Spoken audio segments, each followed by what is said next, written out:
Esse trabalho foi realizado por Andressa Fernanda de Sales Fidelis e Denilson Carlos Rezende, alunos do curso de Engenharia de Controle e Automação.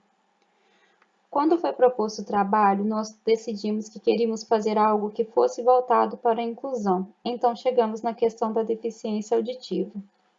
Hoje no Brasil, 5% da população tem algum tipo de deficiência auditiva e 91% adquiriu a deficiência ao longo do tempo. E como o país passa por um processo de envelhecimento, a tendência é que esse número só cresça. A linguagem brasileira de sinais, ou Libras, como é popularmente conhecida, é a maneira mais eficiente dos surdos se comunicarem. Em 2002, ela foi reconhecida como linguagem oficial do Brasil, mas ainda é pouco difundida. Daí a nossa motivação. O objetivo desse trabalho é realizar a simulação de um protótipo de membro robótico para tradução em Libras. A ideia é que a letra seja inserida por um teclado matricial e o protótipo realize a sua tradução em Libras. O caminho escolhido tem um enfoque na pesquisa aplicada e possui um tipo de abordagem qualitativa de pesquisa bibliográfica com finalidade exploratória.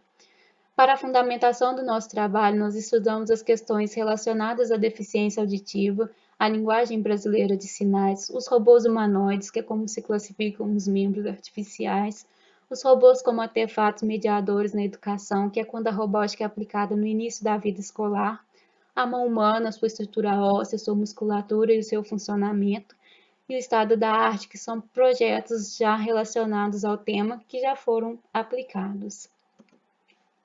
A estrutura do protótipo foi baseada no projeto eMove do francês Gaël Levin, que projetou um robô totalmente impresso em 3D de código aberto, que permite vários tipos de programação. A estrutura do protótipo, baseada na mão humana, possui 5 dedos instalados em posições bem próximas do real, e cada dedo é controlado por um atuador e um servomotor.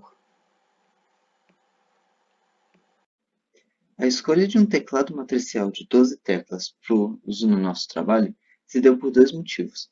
Primeiramente, a quantidade de conectores que esse teclado tem, possuindo 4 linhas e 3 colunas, são 7 conectores, que é exatamente a quantidade que a gente poderia conectar no nosso Arduino, considerando que outras 5 entradas seriam para o controle dos dedos feitos pelos servomotores. Outro motivo é que o nosso trabalho não é capaz de realizar todas as letras do alfabeto. Ele é capaz de realizar apenas 8 letras e 4 números. Sendo assim, 12 teclas são o suficiente para a implementação do nosso trabalho. Sobre a parte da programação do nosso trabalho, nosso código tem 3 trechos muito importantes. O primeiro trecho é a função setup, que é uma função que define as entradas e saídas do Arduino. Ela configura os conectores das linhas, os conectores das colunas e os conectores dos servos motores nos nossos Arduinos, atribuindo eles as portas certas do próprio Arduino. A segunda parte da nossa programação é a função loop. É o início da função loop, na verdade, que faz a varredura das linhas, desligando cada linha de uma vez e verificando se naquela linha existe algum sinal low em alguma coluna. Fazendo essa verificação, ela verifica todas as colunas para cada linha e caso alguma tecla seja pressionada, ela armazena o valor daquela tecla na variável key. De posse do valor da variável key, o código começa a verificar qual letra foi pressionada. Encontrando a letra pressionada, ele vai acionar os servos motores correspondentes àquela letra, para que a mão se movimente de forma a formar o sinal em libras da letra correspondente. Se pegarmos aqui a letra D como exemplo, ela consiste no dedo indicador aberto e todos os outros dedos fechados, com o polegar fechado sobre os outros 3. Então, inicialmente, nós fecharemos os dedos médio, anelar e mínimo.